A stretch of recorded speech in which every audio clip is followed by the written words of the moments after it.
I was talking to myself.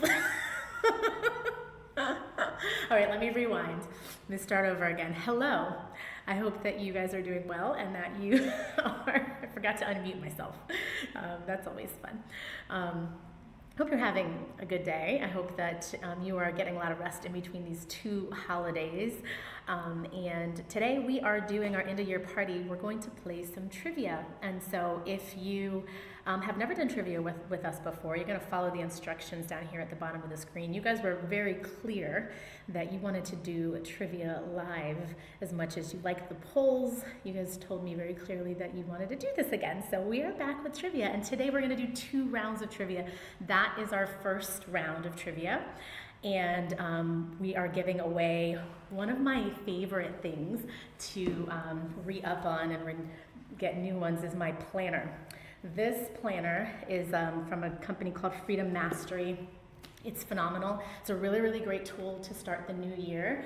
It has a lot of really fun stuff. I'm going to do like a little ad for them for a second because I love this planner so much, especially those of you who know that I follow the emotional guidance chart. They have that in here.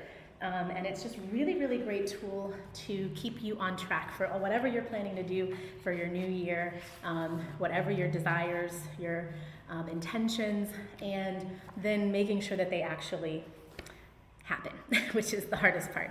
And so this planner will be sent to you if you are the winner of our first round. We are going to do, like I said, 2 rounds. The second round is going to be giving away 3 months of membership. So while you guys are getting locked into the game, I want to talk about that really quickly.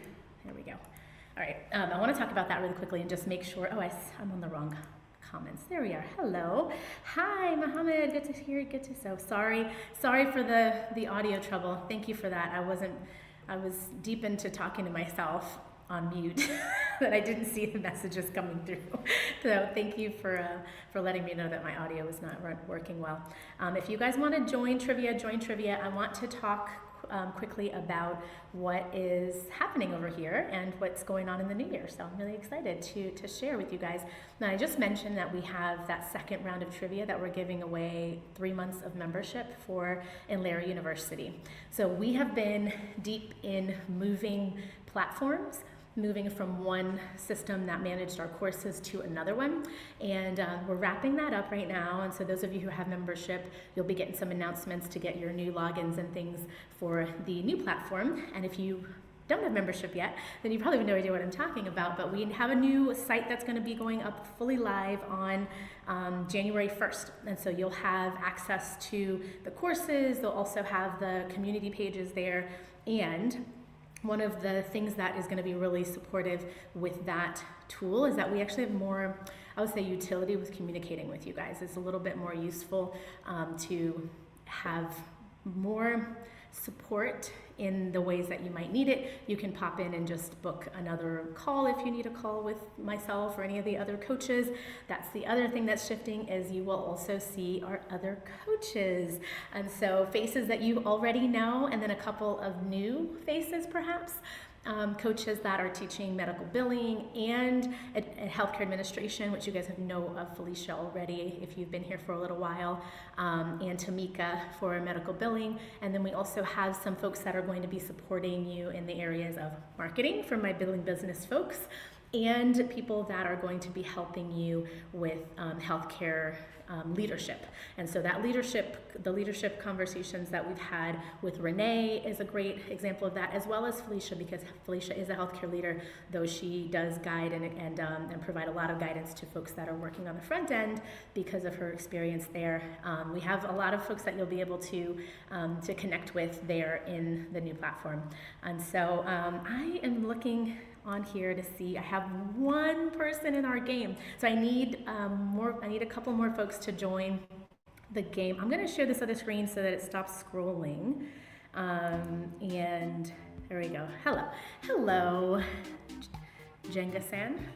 Hopefully I said that right. Log in to a separate device. I always forget to say this.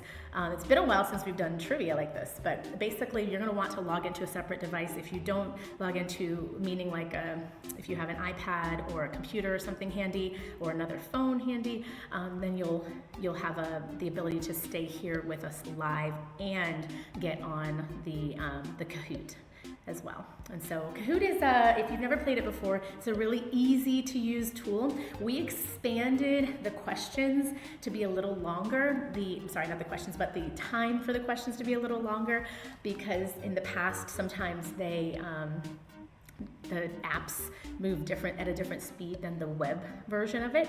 And so our timer started, and yours might have been delayed a little bit, and so we put it, I think, at like 90 seconds or something like that. So we'll be hanging out and I'll be able to answer questions. So if you have any questions throughout the time that we play Kahoot, then feel free to pop those into the comments.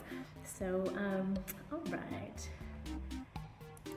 Let me get one more person to join our game, Jaga-san, and then we can get started. So we'll just hang out for a second. While we're hanging out, I will show off the prize again for our game. Let me take this off. So again, this is not, they have different designs, just so you know. Actually, I have this is my new one, 2026. This is my 2025 planner. Similar, pretty much same content, except obviously different orientation for the days and the months. I mean, not the months, but the year. The months are the same. But yeah, it's really helpful. I really enjoy this because every single week you get a chance to put in what your goal is. Then you're also going to put in what your priorities are. And then down here at the bottom, it has like just other kind of minutia, like to-do lists that you might want to commit to, and other habits that you might want to commit to, which I really appreciate very much. And at the bottom of each, it has this little ticker for my people who have trouble staying hydrated. They has this little place where you can tick off your water intake, which is super important. So yeah, I'm excited. Yay, hi Finga. Thanks for being here. Yeah, I'm excited. This is my favorite planner. I've been using it for like 6 years now, maybe 7. It's been a long time, and I adore it. It sticks with me all the time. If you have ADHD like I do, or like any other kind of neurodivergence, you will, I think you will like it, because it has a lot of supportive stuff in between each month. It has an opportunity for you to do like a monthly recap. Let me see. There we go. It's got new pages on this one. It's got like a place for you to do this monthly recap, and it uses what I love, which is called I call it the Wheel of Life. They call it, I don't know, they don't have a name, it just says what's in harmony.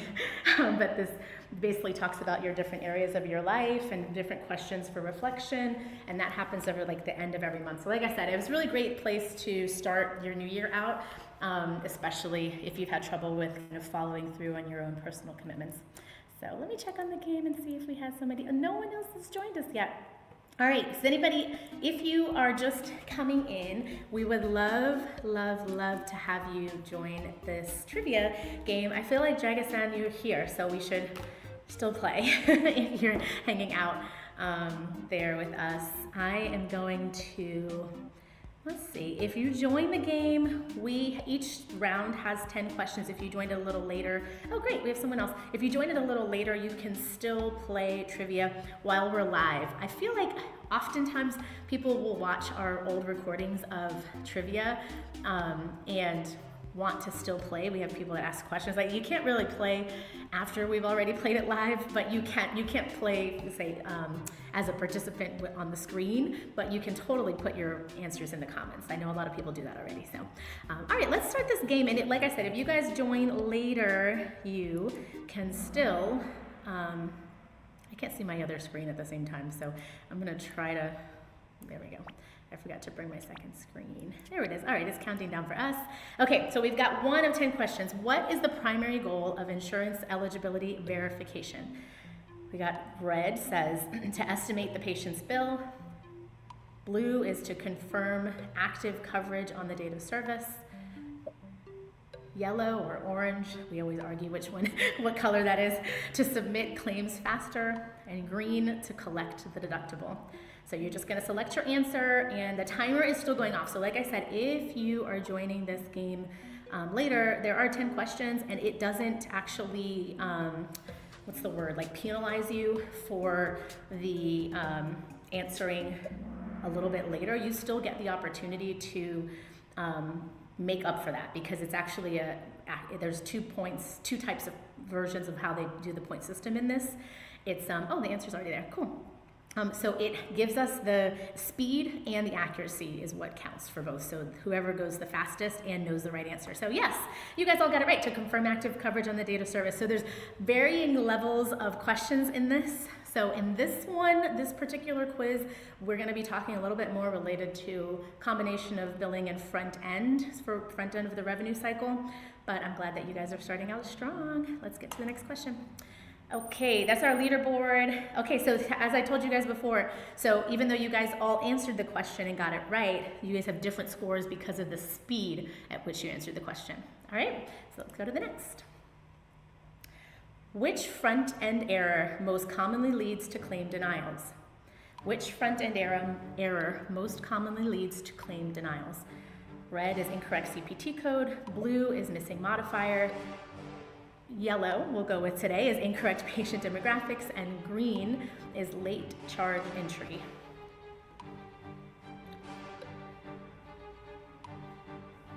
Can you guys hear the cheesy music they play?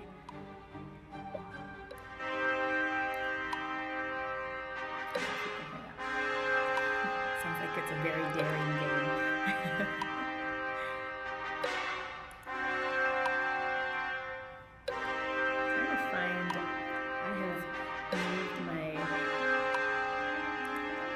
Screen somewhere and I can't find it. There it is.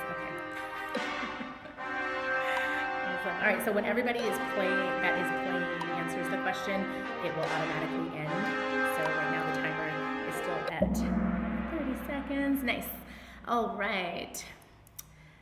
So we've got the first one was incorrect CPT code, and that is not the most common reason that we have claim denials. Incorrect patient demographics is the most common. We call it, generally speaking, data capture, which means the things that we at the front end are taking in for our patients. So it could be their name, their date of birth, any really criteria that's needed for claim to be submitted. So like our insurance company, insurance ID numbers, all of those, that information, we consider that the data of the patient's data or the patient's demographics information. And so that is the most common reason that our claims get denied, if you can imagine.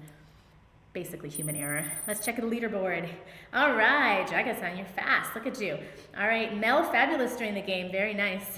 I always love these faces. They crack me up. They're just crazy. All right, let's see. Number 2. When should insurance eligibility ideally be checked? When should insurance eligibility ideally be checked? Red is after the claim is denied. Blue is at the end of the day. Yellow is before or at the time of service. Green is when when payment posting begins.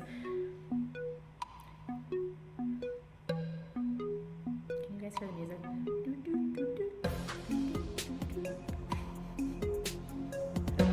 I'll turn it up just in case you can't hear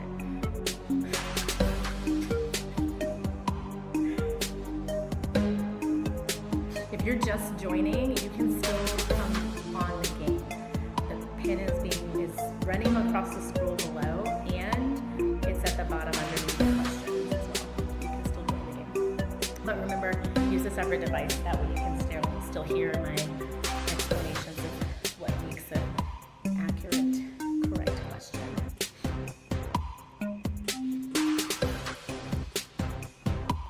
Right. Yes, very good. I feel like these are easier. So these are we'll call these the warm-up questions. So whoever wins this round is like an easy win. Jaga-san is widening the gap, except, oh wait, JJ is coming in. So we've got Jaga-san at the top of the, what do you call that, leaderboard, scoreboard, and JJ is second place. All right, what is required, hold on, what is the required time to collect a copay? What is the required time to collect a copay? I already got one answer in. Something tells me that's Jaga-san.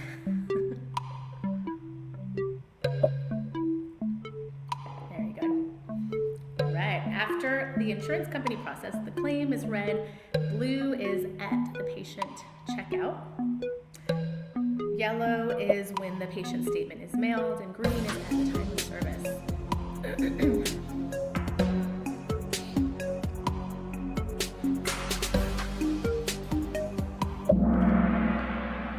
Nice. All right, okay, that's a tricky one. So we got a tie for patient checkout and time of service. So at the time of service is the correct answer.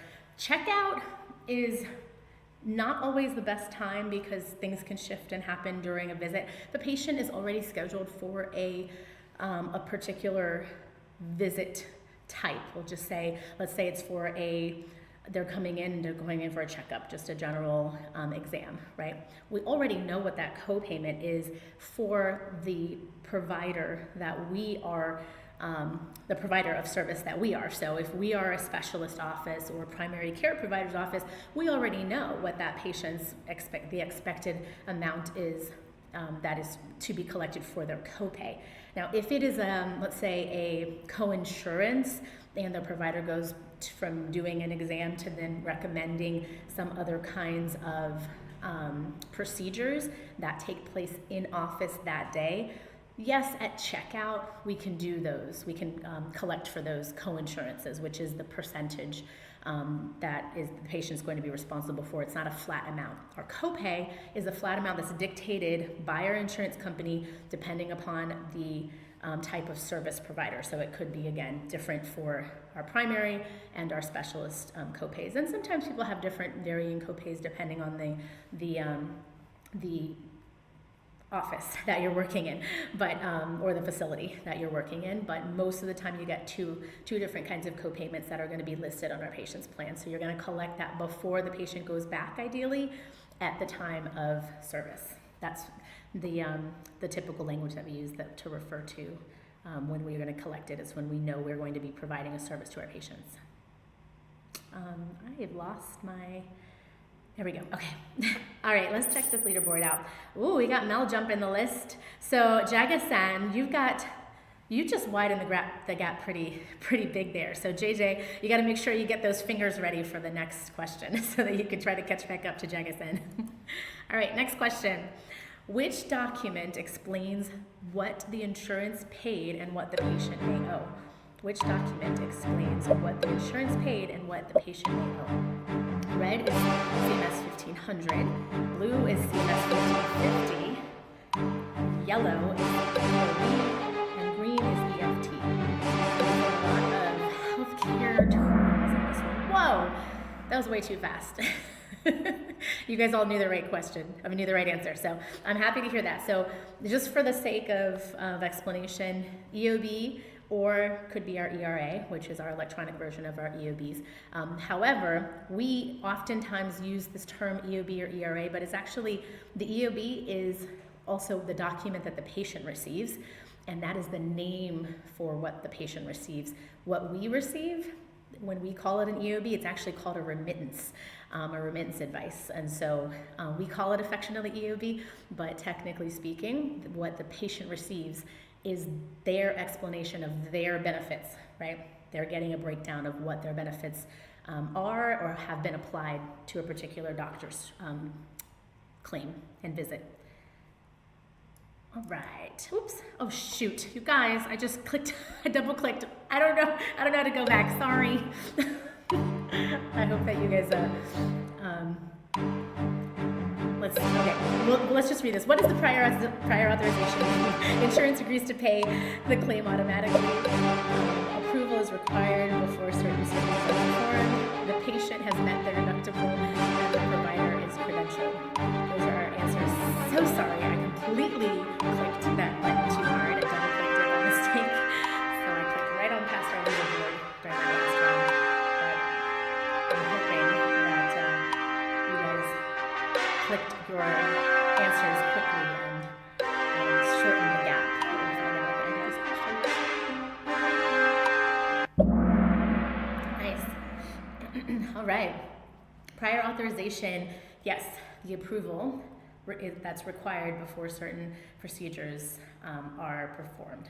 Now, I don't know a better way to explain this except to use the terms that are in the word itself. So prior authorization means that before the service is happening, you need to actually get approval or get some sort of certification from your insurance company. We used to call it pre-certification a lot more frequently than prior authorization, but essentially it's like we are getting the okay, the green light from our insurance company before we provide that service.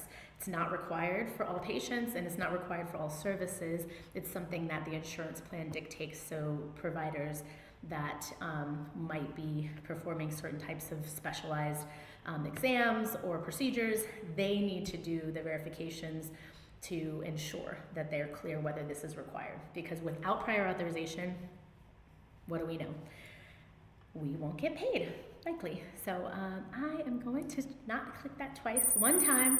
All right, Jagasan still at the top of the board, but JJ's very close behind, very close. So we are shortening the, what's the word? The gap. We'll just say the gap between. Jawad is in now too. If you are still wanting to join the game, you can still pop into the game. Like I said, you might not see your name on the leaderboard. I think it might list the top 4 only. I can't remember.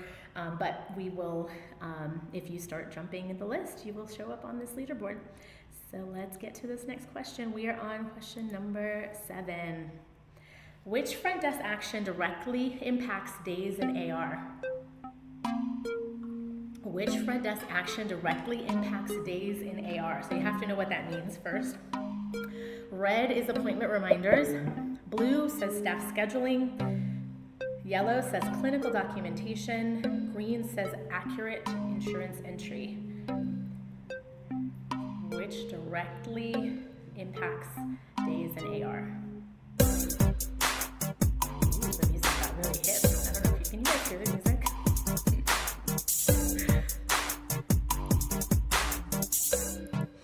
Let's see. I just saw your message there. Thanks, Kinga. Is it Kinga? Thank you for being here.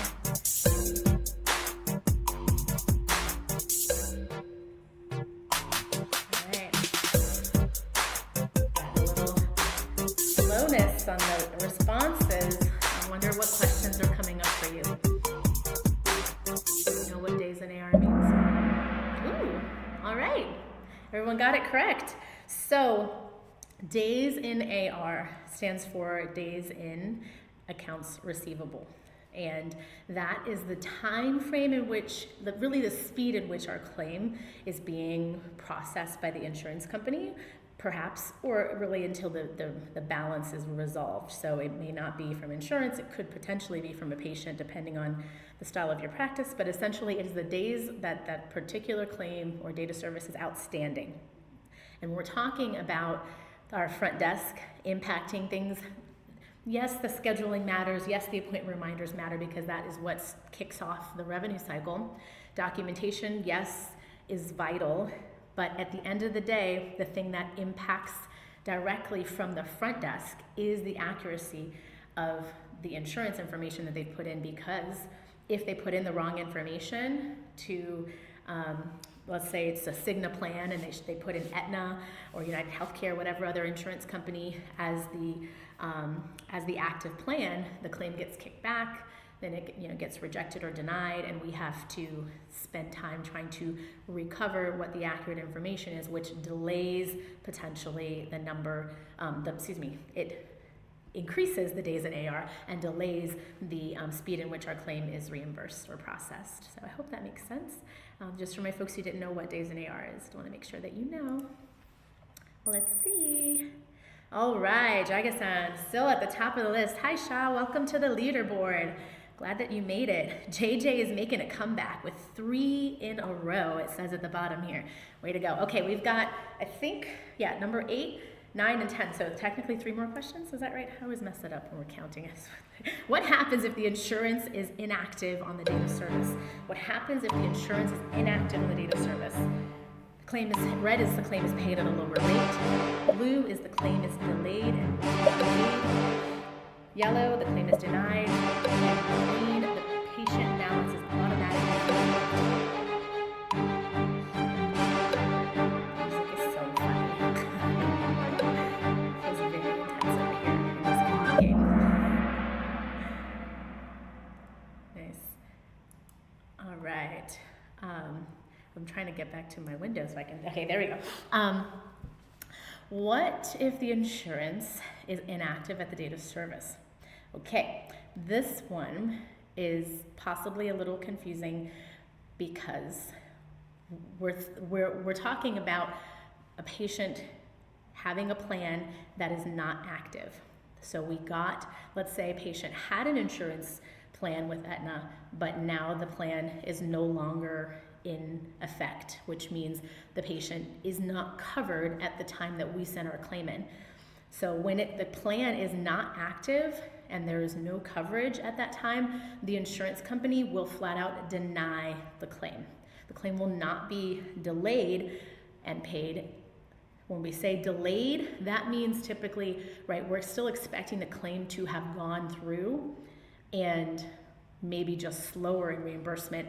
That won't happen with this kind of claim. If the patient did not have an active coverage, we actually will need to find out, let's say patient just didn't pay their premium on time and the plan got temporarily canceled, but when they paid their premium, the plan got retroactively turned back on, we'll say that. But basically now the patient has coverage again, okay? What has to happen, most cases, is you are going to have to do like a manual request for reprocessing on the the payer's portal, that insurance company's portal, or you're resubmitting that claim, okay? And it depends on the company. Not every company allows for you to just send a request for them to reprocess it. You might have to send the claim as if it was a brand new claim because the insurance company doesn't store those claims in the same way. They don't actually have the ability to pull it back up for you. Those are, again, differences by insurance, differences according to the insurance. So, and the claim at a lower rate is just not, that would be nice, but that doesn't happen, unfortunately. All right, there we go. Jaga-san, you are taking it home, it looks like. So we got 2 more questions. JJ is following up second and Mel is third. Very close. Here's what I want to remind you guys of. We have a second round, so stick around because the next round is a little bit more, we'll say, in-depth related to the revenue cycle. This one's a little bit more related to front end of the revenue cycle. All right, number 9, why is collecting the patient's responsibility upfront important? Why is collecting patient responsibility upfront, meaning at the time of service or before the service is provided, important? Red says it improves patient satisfaction scores. Blue, it reduces back-end collections work. Red. Yellow, it increases provider productivity. Green, it eliminates coding errors. Why is collecting patient responsibility upfront important?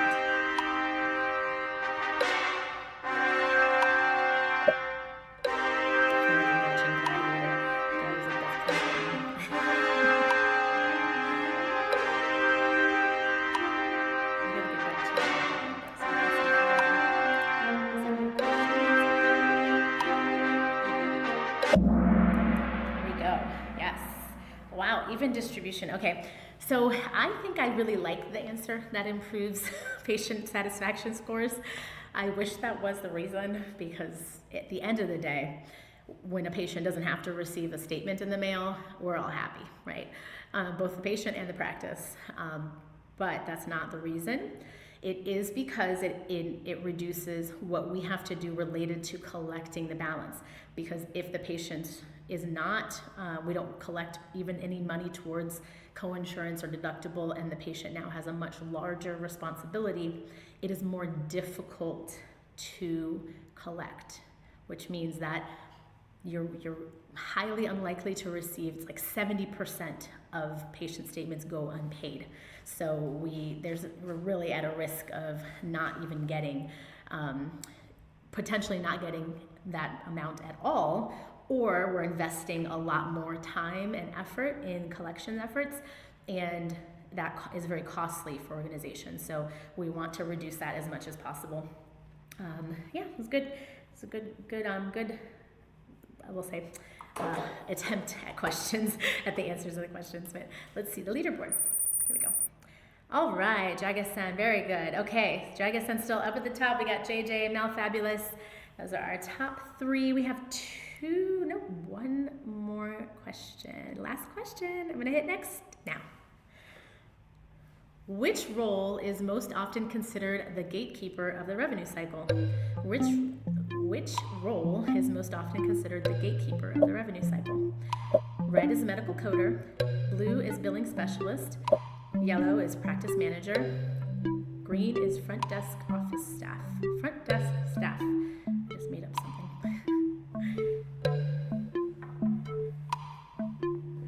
Which role is often considered the gatekeeper of the revenue cycle?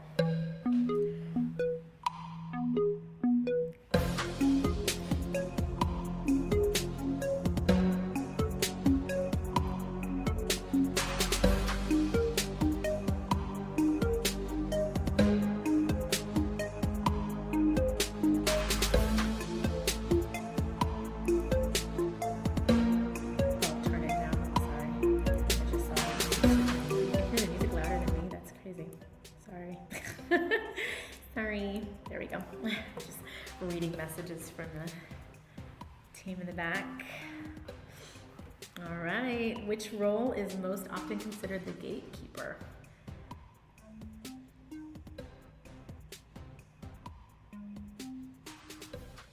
that better? Let me know if that sounds better. Sorry, but I turned the music on. It's not very loud on my side, but I also have my volume way down. I just realized. That's probably why. All right, 5 seconds. Oh, car outside. Oh, motorcycle. All right, most of you knew that. Very good. Okay, so the gatekeeper when we're talking about our revenue cycle is our front desk. And why do we say that? Because they are the ones who can really, well, there's 2 parts. They're the ones who allow our patients to come into the office because they get our patients scheduled and make sure that the patients are checked in and so on, right? That's one reason. But the other reason is they can make or break our claim. And so they are truly the ones that hold the most power, which I deeply know, honor, and understand. I don't know why so many organizations do not train them well and don't pay them enough, because they hold the starting point of the relationship for our patients as well. And when it comes to patient satisfaction scores, it mostly comes because of the people that they're interacting with at the front end and at checkout. And so the gatekeepers, they matter. They hold the information. They're the ones that we talked about already at the beginning of this.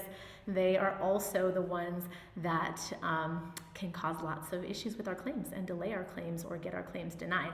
So we care about how much they know and how well they know their job. So yes, our front desk staff, very, very vital. All right, let's see what the final, okay, before I do this, just so that we don't lose the opportunity, my winner needs to screenshot their podium when it comes up and email that information to us so that we can get you your prize. I'm gonna hit next, and 3rd place, Mel Fabulous. Oh, look at your pacifier, it's so cute. JJ, like the roses, looks like Frida. And then first place is Jagasan, the cool sunglasses. It's very sunny here in Charlotte today, so okay, good. We've got runners up, Jawad, and was it JP? I missed it snuck it away. Yay, awesome. Hang on, let me find my other screen. Remember what I said, screenshot for me, and there we go. Okay, we have our second round. We are playing. My winner, screenshot your podium and email it to learn@inlera.com. And then because I am sending the planner, you have to be either US based. If you're not, we will send you the gift card to be able to get the planner, and then you can purchase it directly, because we just can't affordably do the international shipping even with Amazon. So we'll send it to you instead. But if you are US based, send us your address. If you're not, then just send us the email and we'll get it, the gift card sent over to you. Awesome. Yeah, thank you for putting that in. Awesome. Okay, I'm gonna get the other game loaded here. Excuse me for looking like directly into the camera, but like, try to make sure. Okay, did we just do number 1 or number 2? What did I have? Oh, there we go, number 1. Perfect.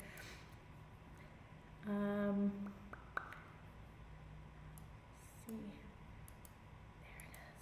Okay. I am host live. All right, I'm almost there. I'm starting the next game, and I'm gonna screen share. I have to talk myself through this. My ADHD is gonna skip steps. All right, there we go. Window, tab. That's what we're doing. Oh, I have to launch the game first. Hang on a second. And then I can do it. All right, there it is. All right, my friends. And the game pin is longer than the last one. It's interesting. There it is. All right, so, oh wait. Is it on the screen? Yes, it's on the screen, okay.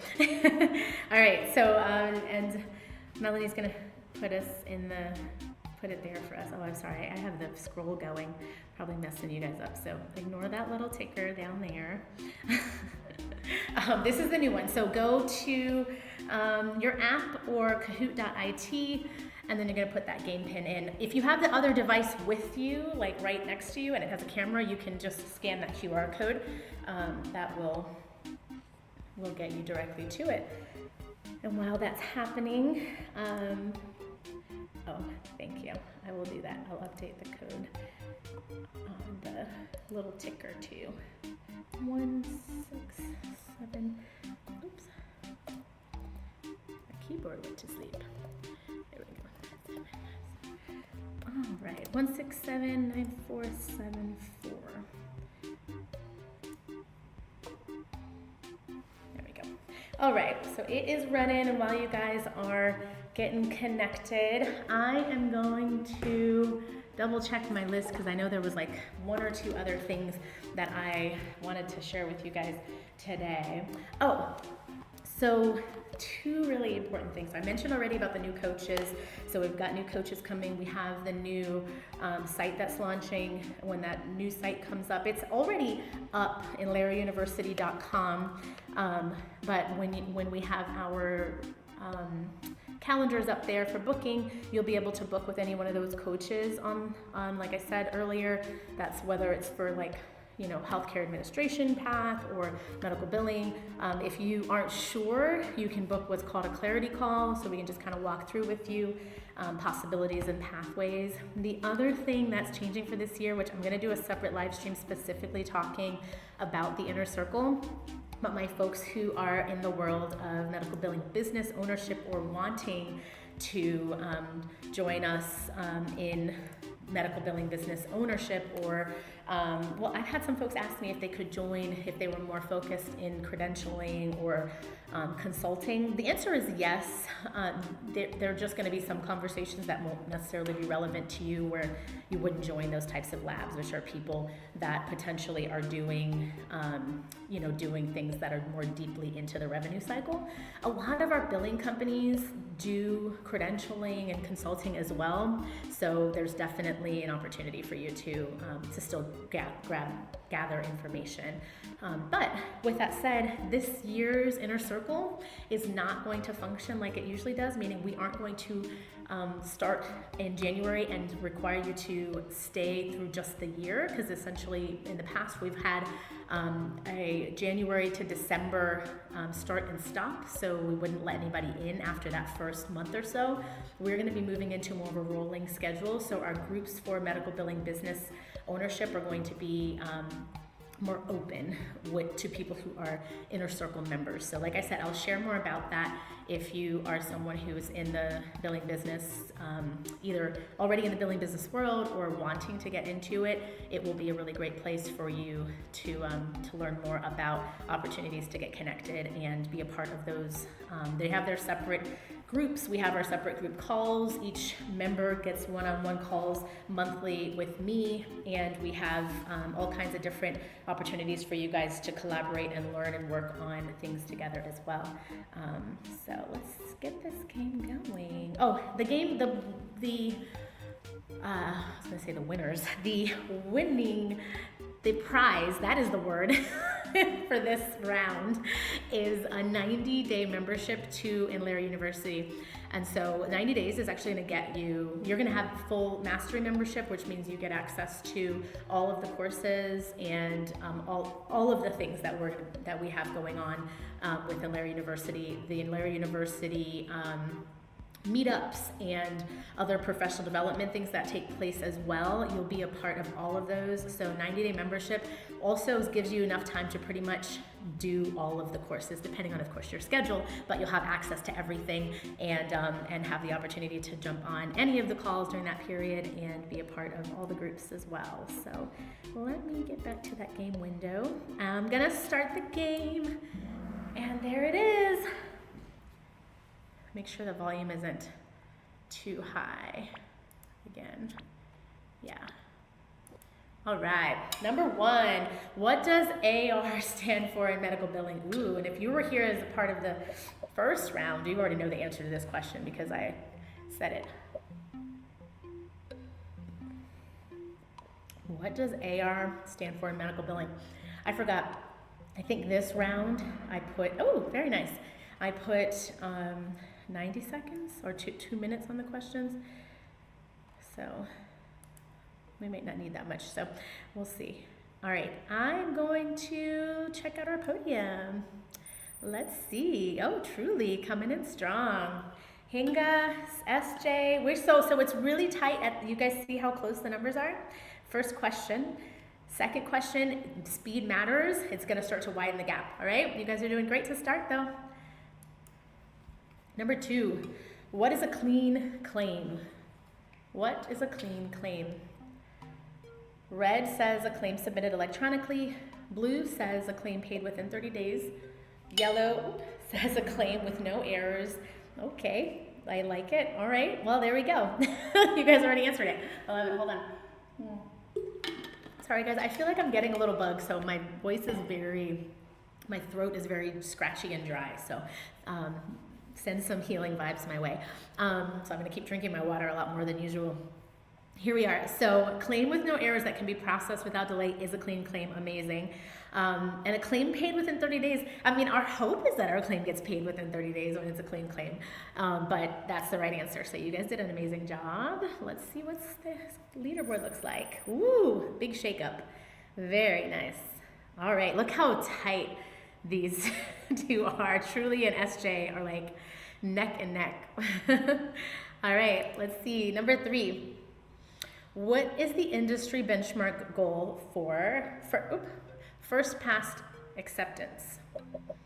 What is the industry benchmark goal for first pass acceptance? Remember I told you guys this one is going to be a little bit more into the weeds or more details of the revenue cycle.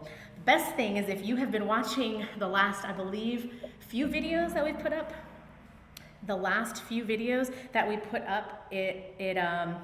ooh, interesting. Okay, we are talking all about clean claims and what's the other topic? Rejected claims. That's what the last like 3 or 4 videos that are on the channel are related to.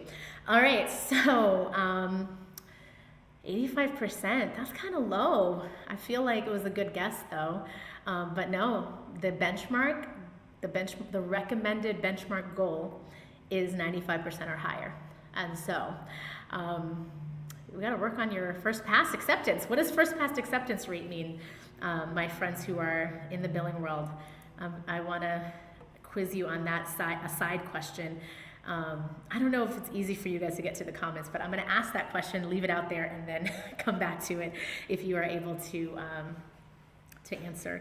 I want to say this, that the lower our first pass acceptance rate, the longer that our claims are going to take to get processed, but the likelihood that we have way more denials than we should. And why is that? Is that already we have started out with our claim potentially not having all the right data, and then there's a chance that that data still isn't accurate, but it goes to our insurance company.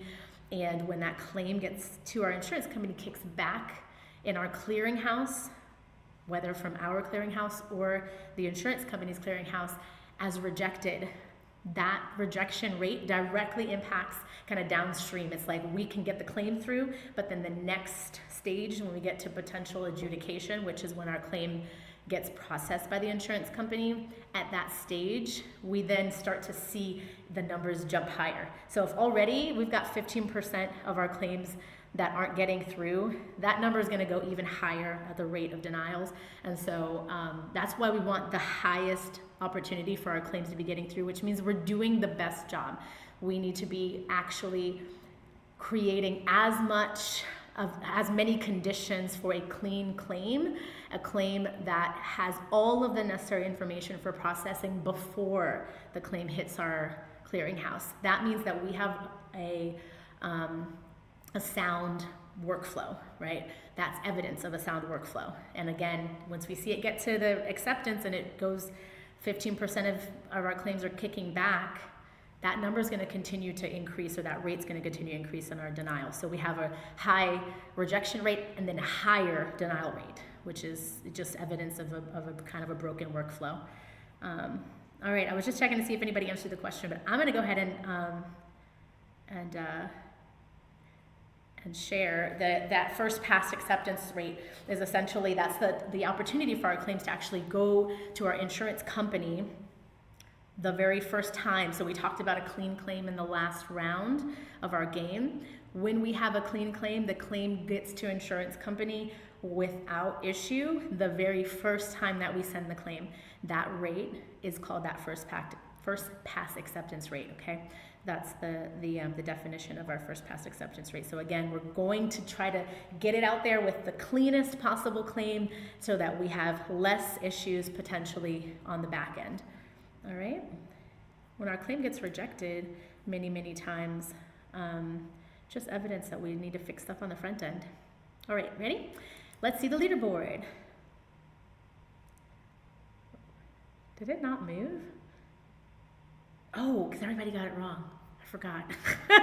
Sorry. I was like, wait, did the numbers not change, or did I blink too fast? All right, or too slow. Okay, next question, number 4. What is the difference between a rejected and a denied claim? Well, I feel like I may have said this a couple of times, so, or a version of it. What is the difference between a rejected and a denied claim? Red says rejected claims are paid faster. Blue said denied claims can't be corrected. Yellow says rejected claims are never processed by the payer. Green said denied claims are always patient responsibility. Very good. Very good. Okay. Well, denied claims, ooh, I feel like that's a whole lot of ranting I could do about the denied claims being patient responsibility. A lot of provider offices don't do their due diligence to find out why the claims were denied, and sometimes these provider offices are knee-jerk sending patients the claims, the statements and those the remaining amounts as patient statements and saying the patient's responsible. A lot of the times when a claim is denied because of things related to provider contract, meaning the provider's not able to be reimbursed for said service, there's no patient responsibility. It's actually zero patient responsibility, even if the copay or coinsurance was supposed to have been applied. And so this is kind of a patient advocacy thing, which is we're all patients. It's important to look at your EOBs, patients. Also, providers, important to look at your ERAs and EOBs, because at the end of the day, dropping into patient responsibility is never the fair answer and usually not the right answer. So when we know that our claim has been denied and it shows that the patient is responsible because they just don't have coverage for a particular procedure, and it shows that patient responsibility, yes, you can bill the patient, but it's not an always. It's not an always. All right, hope that makes sense. Rejected claims, the only true answer here is that rejected claims are claims that have not been processed by our payer. And why is that? Because the claim was kicked out, so it hasn't even made it to the stage of adjudication, right? Adjudication is that processing within the insurance company that takes into consideration both the patient patient contract and the provider contract. So adjudication is when those two things come together. When rejected claim happens, the claim hasn't even made it through the insurance company's door. It got to the insurance company's clearinghouse, and whatever information wasn't correct on it, the insurance company said, nope, we will not take that claim. So they did not even open up the door to let the claim in. So I hope that makes sense. Let me know if there's questions. Let's see, woo, big shakeup. All right, SJ's number 1, JJ's number 2. I like it, first and second, and then you guys both jumped from, I guess, truly was there. It's funny, the faces, it changes the faces when you drop down to the bottom. So Truly and Hinga, you guys are really bummed right now. Hang in there. Remember, it's a speed and accuracy game. All right, number 5. What is the primary purpose of denial management? What is the primary purpose of denial management? Red says writing off unpaid claims. Blue says reconciling patient accounts. Yellow says submitting secondary claims. Green says identifying the root cause and preventing repeat errors. Nice. Very good. I feel like when they're longer answers, it's kind of always a giveaway. But yeah, the whole idea of managing denials, right?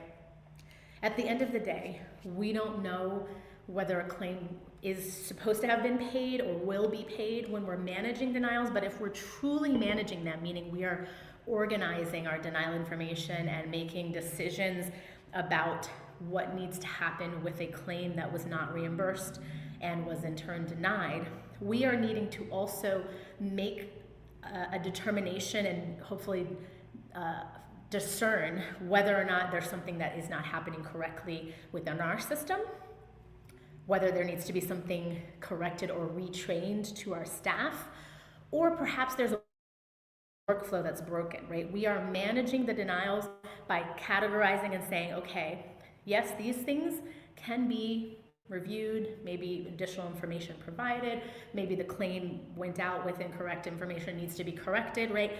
Those are all things that need to be, actions that need to be taken, but at the end of the day, when we're managing it, we're also being honest about what perhaps needs to happen moving forward, right? We're making changes internally to improve upon our approach. That's the management piece of denial. So we care about, like, what's the heart of the issue, and how do we stop this issue from coming up again and again and again? All right, I hope that makes sense. Let me know if you guys have questions, and I'm gonna actually need to open up that window because if you're asking questions, I won't be able to see them. So, sweet. Oh, I just clicked something. Sorry, my bad. There we go. All right, next question. Oh, leaderboard. Huh. All right, SJ and JJ, you guys are really, really close, but SJ is still number one. Very nice. All right, next. Number 6. What does timely filing refer to? What does timely filing refer to? Red says how quickly staff works the claim. Blue says the deadline to submit a claim to insurance. Yellow says when the patient pays their balance. Green says monthly billing cycles. Very good. Everyone got that right. I love that. Yes, the deadline to submit a claim to insurance. Very, very good. Muy bien. Here we go. Ooh, little shakeup. Hinga, you look a little bummed down there. SJ, it says you got a 3 correct answers in a row. You got a streak of 3 correct answers in a row. So you've got a little flame next to you. So I like it. All right, and you're widening the gap there. So JJ, get your fingers ready.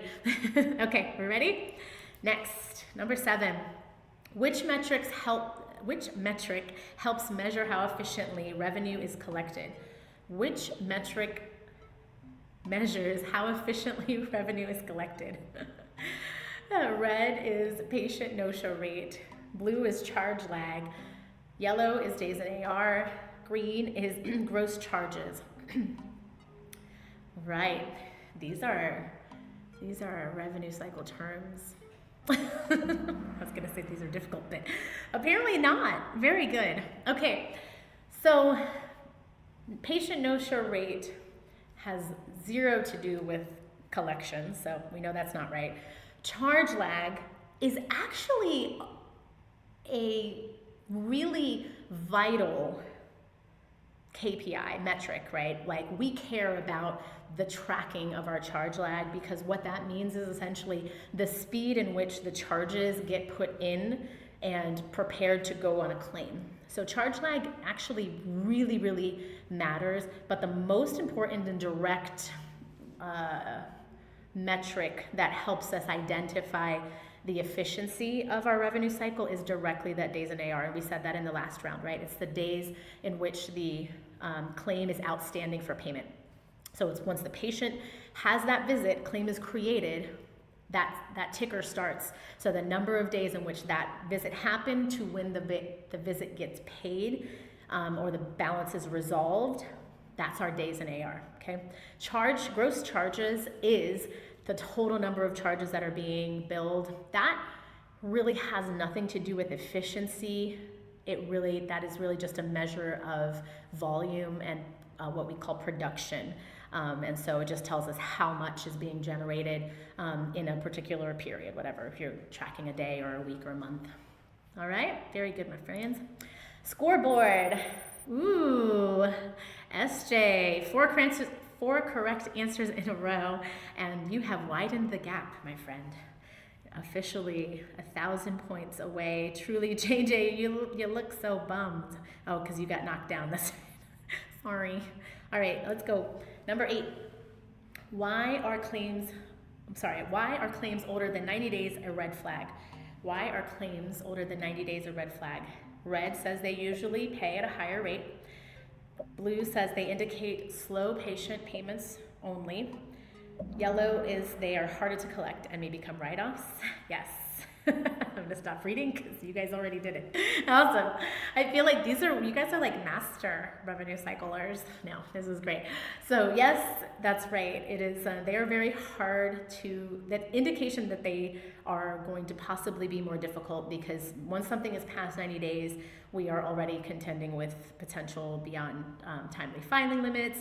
We also have the potential of when we get our claim processed and paid, we now are much further away from if we need to bill our patient for any remainders, right? It's just all in all, we have a potential problem, which is why it's so important for us to be tracking our claims, the days in AR, and tracking the claims as they are approaching whatever that timely filing limit is for the insurance. Because some of our insurances are more than 90 days, but when you start tracking them somewhere around 60 or 70 days, right, especially if you know that most of your claims are paid within 30 to 45 days without many issues, we now can hopefully identify and prevent potential issues with claims that maybe didn't even get accepted. Remember, we talked about that earlier with those rejected claims, like maybe we have some issues where our claim needs to be resubmitted, corrected and resubmitted, and hasn't even, so that it can be accepted by our insurance.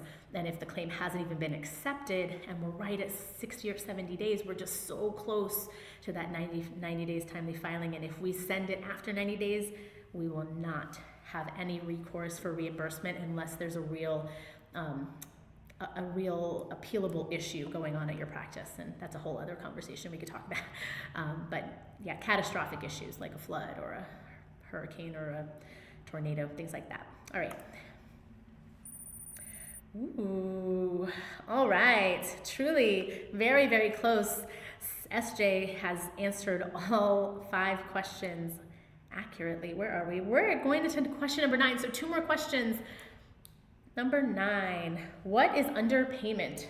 What is underpayment? Red says when the patient does not pay. Blue says when a claim is denied. Yellow, when a charge is entered late. Green, when the insurance pays less than the contracted rate. Awesome. All right, very good.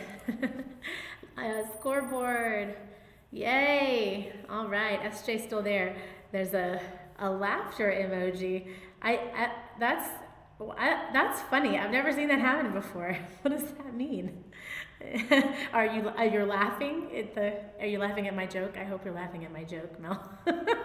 Funny. Okay, there we go. Last question. This is our last question. Okay, I'm gonna let you guys take a breath. Okay, I'm gonna hit the button. Last question, number 10. Which back-end activity directly improves cash flow? Which back-end activity directly improves cash flow? Red says timely filing follow-up. Blue is eligibility checks. Yellow is patient collections. And green is prior authorizations. All right, it's counting down. You got 100 more seconds. That's a long time, actually. Yeah, a couple more folks. Whoop. All right, very good. Timely claim follow-up, that's right. So we just got done talking about that, right? We just got done talking about the importance of following up, looking into your claims, researching why a claim has not been paid yet before we get close, anywhere near our timely filing limitation, right? All right, so prior authorizations, that is a front-end action. So that activity does not happen on the back end. So that is not something that we're thinking about. What is this? Show media. Oh, I was just curious what it was. All right, here we go. I'm gonna click this and it's gonna tell us who our winner is. I feel like we kind of know. Let's see.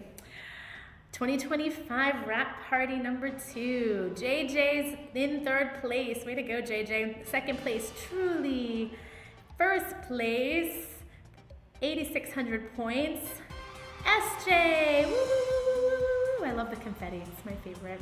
And then we got Mel and Hinga as 4th and 5th. Way to go. All right, so my friend SJ, screenshot please, email to learn@inlera.com, and you get 90 days worth of Inlera University membership for completely free. So thanks for being here, for hanging out with us today. I'm gonna find my little window here so I can see comments and things. So yay, yeah, congrats SJ. Oops, sorry, I just clicked it, you clicked it. Thank you. Oh, sweet, I forgot to insert that. There we go. All right, my friends. Okay, so we are going to be launching our schedule for 2026, and you'll see if you are both a member here on YouTube for certain live streams, and if you're a member on Inlera University, there's different offerings of both professional development, what do we call them, sessions that are going on the Inlera University side, as well as some live streams that go on here. We have book club coming up, I think the very first week of January, 2nd week of January technically. That's the very next live stream. And I don't remember what book I'm doing this time.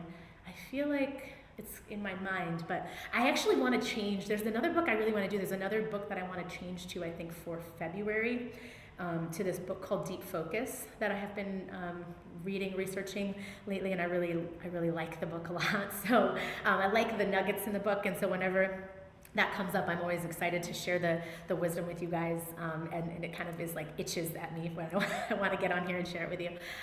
But so I'm probably going to swap the book for February. I think this month might be Mel Robbins' book, Let Them Theory. Yeah, I think that's the book that we're doing. But those should already be scheduled. I believe they're here on the YouTube channel already. So the best thing to check our events calendar in this next week, best thing to do is to check our events calendar in this next week. We are going to be listing all of the events for the first quarter on there, as well as scheduling out the things that you might want to join here on YouTube. So on YouTube, there's a way for you to get reminders when you want to be reminded of specific things that are scheduled. So for example, if you saw today's live stream scheduled, you can actually hit a little reminder button, and YouTube will do a reminder, I think, a push notification to your phone, and an email as well, which can help you just stay plugged in. So yeah, so there's that. But then our other streams and things that go on for members, there's two different kinds of versions. So we have this type where it's us kind of talking head education, and then we have groups where you guys actually can join live, and we've done meetups in the past, so we're starting a different version of our meetups as well. It's kind of a virtual networking style where you guys actually can be broken out into different rooms specific to topics, and so that's something that if you're interested in, definitely check out the Inlera University. And like I said, we actually have that new the new platform is the word, that is launching next week on the 1st of January. And so you guys will be able to, I hope that you guys have more supportive access to all the information and things that are going on here at Inlera University. Our platforms before were